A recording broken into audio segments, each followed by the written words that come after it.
Hey guys, welcome back again to your Vedantu NEET Medicine channel. Basis of the acid होता है number of इस ये reaction balanced format में दी।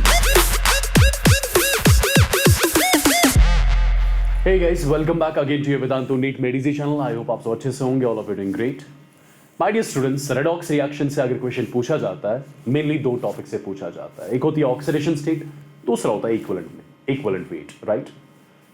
अब इस क्वेश्चन से आप क्या सीखोगे? इस क्वेश्चन से सीखोगे बेसिकली आप एक एसिड का इक्विवेलेंट मास कैसे कैलकुलेट किया जाता है, राइट? तो माय डियर स्टूडेंट्स, आप क्वेश्चन एक बार ध्यान से चेक करो। क्वेश्चन में आपको इस H3PO2 का इक्विवेलेंट मास पूछा गया है। सबसे पहले एक फॉर्मूला याद रखें, जिस भी सब्सटेंस का आपको इक्विवेलेंट मास कैलकुलेट करना होगा, इक्विवेलेंट मास सब्सटेंस का बराबर होता है सब्सटेंस का molar mass divided by same substance का n factor. Molar mass of the substance divided by n factor of the substance. तो अगर मुझे इस रिएक्शन में H3PO2 का इक्विवेलेंट मास चाहिए, तो बेसिकली मुझे equivalent weight of H3PO2 calculate करने के लिए इसका मोलर मास पता होना चाहिए, जो कि m से मैं डिनोट कर रहा हूं। डिवाइड करना है इस एसिड के n फैक्टर से, राइट? आपको इक्विवेलेंट मास मिल जाएगा। मोलर मास तो आप इजीली कैलकुलेट कर ही लोगे। अब n फैक्टर एक एसिड का कैसे कैलकुलेट किया जाता है?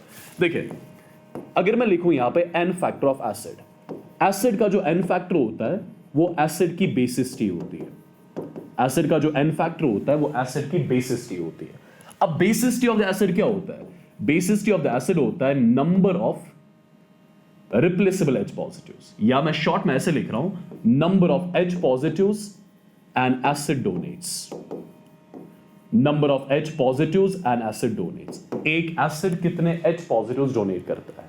अब जरा ध्यान से देखो, मुझे आप एक चीज बताओ, अगर for example 1 mole of water बनना होगा, 1 मोल ऑफ वाटर बनने के लिए कैन आई से 1 मोल ऑफ H पॉजिटिव और 1 मोल ऑफ OH नेगेटिव मिल गए होंगे, तब जाके 1 मोल ऑफ वाटर बनेगा। 1 मोल ऑफ वाटर बनाने के लिए यहां से 1 मोल ऑफ H पॉजिटिव होना चाहिए, 1 मोल ऑफ OH नेगेटिव होना चाहिए, तब जाके ये 1 मोल ऑफ वाटर बना सकते हैं, राइट? इजी। अब ध्यान से देखो, ये रिएक्शन बैलेंस्ड फॉर्मेट में दी गई है, ठीक है? अब देखो कितने मोल्स ऑफ वाटर बन रहे हैं, 1। अगर 1 मोल ऑफ वाटर बन रहा है, तो 1 मोल ऑफ वाटर बनने के लिए कैन आई से यहां से 1 मोल ऑफ H पॉजिटिव आया होगा और यहां से 1 मोल ऑफ OH नेगेटिव आया होगा।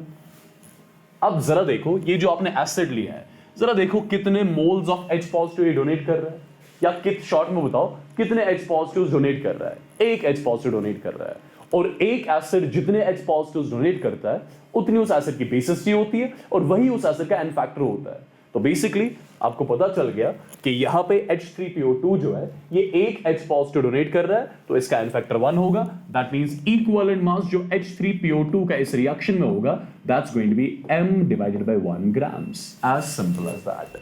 आई होप इस टाइप का क्वेश्चन आप इजीली आज के बाद कर पाओगे और इस क्वेश्चन में बिल्कुल भी गलती नहीं होनी चाहिए।